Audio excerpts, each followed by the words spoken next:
वैभव लक्ष्मी व्रत कथा। सृष्टि के प्रारंभ से ही देवी देवताओं के चमत्कारों की महिमा का वर्णन अक्सर हम सुनते हैं। मातेश्वरी श्री वैभव लक्ष्मी की महिमा भी सर्व सुख देने वाली है। उनकी महिमा का वर्णन ध्यान पूर्वक सुनो। बात एक बड़े नगर की थी। उस नगर में सभी धर्मों के लोग रहते थे। सबके अपने अपने कारोबार थे।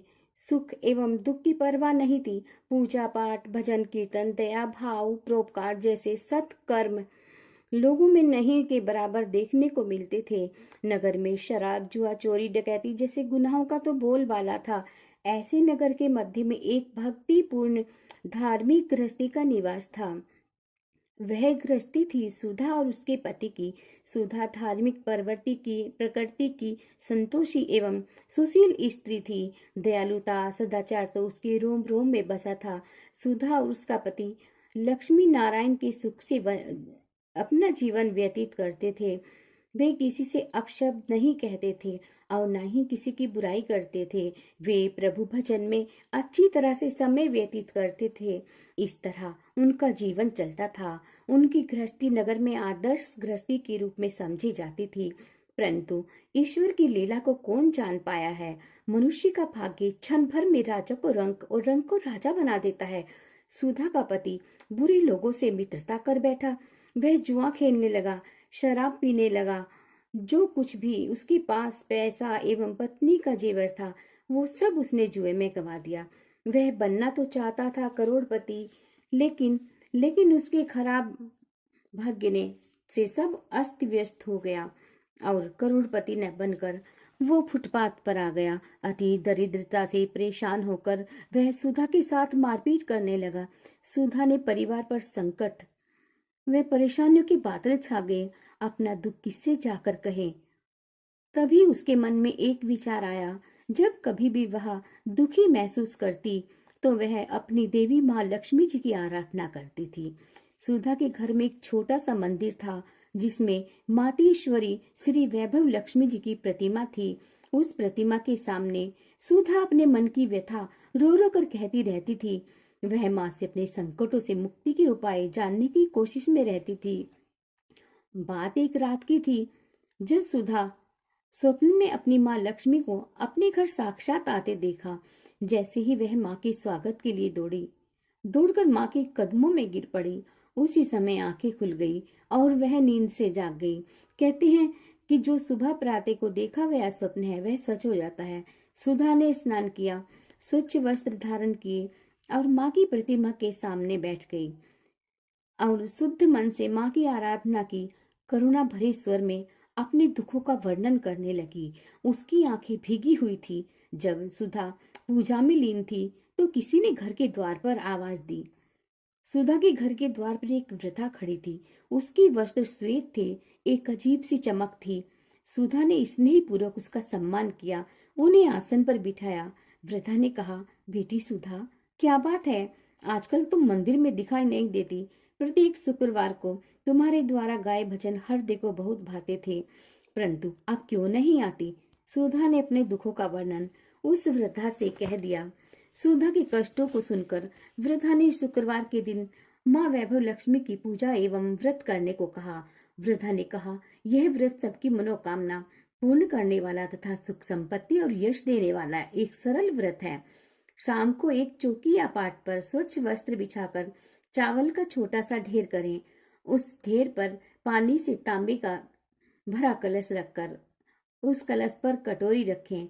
उस कटोरी में एक सोने या चांदी का गहना रखें। यदि सोने चांदी का गहना ना हो तो नगद रुपये का सिक्का भी चलेगा, वो भी रख सकते हैं। उनकी हल्दी, रोली व गुलाब के फूल से पूजन करें।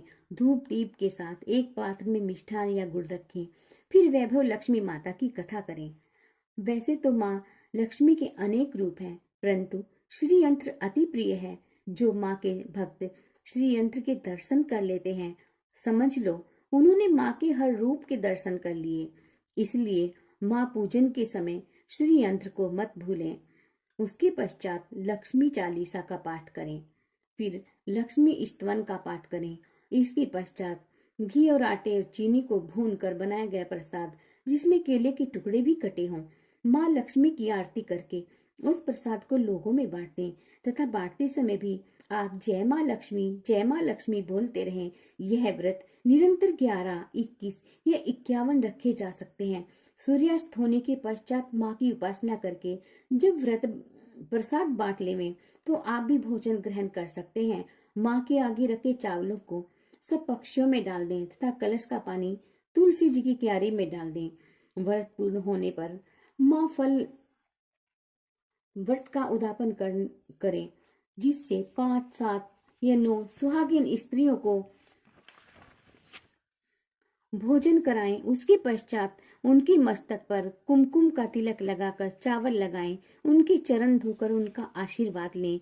इस प्रकार वैभव लक्ष्मी माँ का व्रत श्रद्धा और हृदय से करें।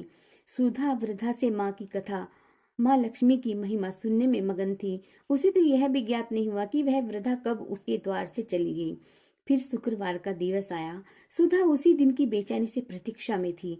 सायंकाल होते ही उसने एक चौकी साफ की, उस पर एक साफ वस्त्र बिछाया। उसके पति ने शराब व जुए में उसके सभी आभूषण बेच दिए थे। माँ के व्रत के लिए उसके पास आभूषण नहीं थे, अब केवल उसके कानों के झुमके व नाक की लौंग थी। उसने उन्हें उतारकर स्वच्छ वस्त्र पर रख दिए, शुद्ध हृदय से पूजन किया, हल्दी रोली का तिलक लगाकर तथा लाल फूलों के द्वारा पूजन किया। पात्र में उसने मिष्ठान की जगह गुड़ रख दिया। पूजन करते समय वह पूर्ण रूप से माँ वैभव लक्ष्मी की भक्ति में लीन थी। विधि व नियम अनुसार पूजा की, धूप दीप के द्वारा आरती की।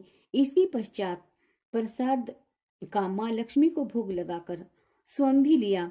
फिर अपने कानों व नाक के गहने पहन लिए। रात्रि को जब पति आया तो उसे भी माँ लक्ष्मी का प्रसाद दिया। जैसे सुधा के पति ने माँ का प्रसाद ग्रहण किया, अचानक उसमें परिवर्तन होने लगा। उसके विचारों एवं बुद्धि में परिवर्तन हो गया। उसे पश्चाताप हुआ अपने बुरे कामों पर। वह बुराई से घृणा करने लगा और स्वयं को घर के सुख के लिए परिश्रम के मार्ग पर ले चला। दूसरे शुक्रवार के आने तक सुधा के घर में हर्षोल्लास का वातावरण छा गया। जैसे जैसे शुक्रवार बीतने लगे, वैभव लक्ष्मी माँ की कृपा से सुधा का भाग्य भी उज्जवल होने लगा। मन्नत माने संकल्प किए हुए 11, 21, 51 व्रत पूरे होते ही घर में सर्व सुख संपन्न और हो गया और माँ लक्ष्मी की कृपा से सुधा के सभी कष्ट पलक झपकते ही दूर हो गए। सुधा फिर माँ धनलक्ष्मी स्वरूप की छवि को देखकर मन ही मन प्रेम पूर्वक प्रार्थना करने लगी। हे माँ धनलक्ष्मी, मैंने आपका वैभव लक्ष्मी व्रत करने की मन्नत मांगी थी, वह आज पूर्ण हुई है। हे माँ, आप मेरे अवगुणों को न देखते हुए मेरे सभी कष्टों को दूर करो। हम सबका कल्याण करो माँ। जिसकी संतान ना हो उसी संतान की प्राप्ति करावें तथा कुंवारी लड़की को मनपसंद पति मिले, लड़के को मनपसंद पत्नी मिले। अतः आप सभी विपत्तियों को दूर करें, सबको सुख शांति तथा निर्धन के घर धन दें। हे माँ, आपकी महिमा तो अपरंपार है, आप जो चाहे कर सकती हैं। ऐसा बोलते हुए लक्ष्मी माँ के धन लक्ष्मी स्वरूप की छवि को प्रणाम किया। उसी दिन माँ लक्ष्मी की श्री वैभव लक्ष्मी व्रत कथा की 51 या 101 प्रतियां माँ भक्तों को अपने हाथों से बांटे। यदि इतनी प्रतियों की शक्ति न हो तो 11 तो अवश्य ही बांटनी चाहिए। माँ की प्रतिमा के आगे बैठ दोनों हाथ जोड़कर उनसे प्रार्थना करते हुए कहें, हे माँ लक्ष्मी, आपकी कृपा से मैंने अपने व्रत विधि पूर्वक पूरे किए हैं, इसलिए हे माँ, आप हमारी इच्छा को पूरी करो।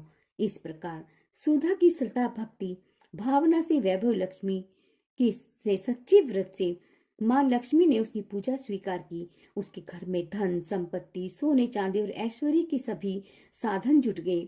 माँ लक्ष्मी ने उसके घर पर अपना निवास स्थल ही बना लिया। गली मोहल्ले की दूसरी स्त्रियां ने सुधा से पूछा कि तुमने कौन सा व्रत किया है जिसके कारण तुम्हारे घर में सुख शांति, धन संपत्ति तथा सभी ऐश्वर्य प्राप्त हुए हैं। सुधा ने कहा कि मैंने वैभव लक्ष्मी माँ का व्रत पूरी श्रद्धा से किया तथा अपनी शक्ति के अनुसार श्री वैभव लक्ष्मी व्रत कथा की पुस्तकें भी बांटी हैं।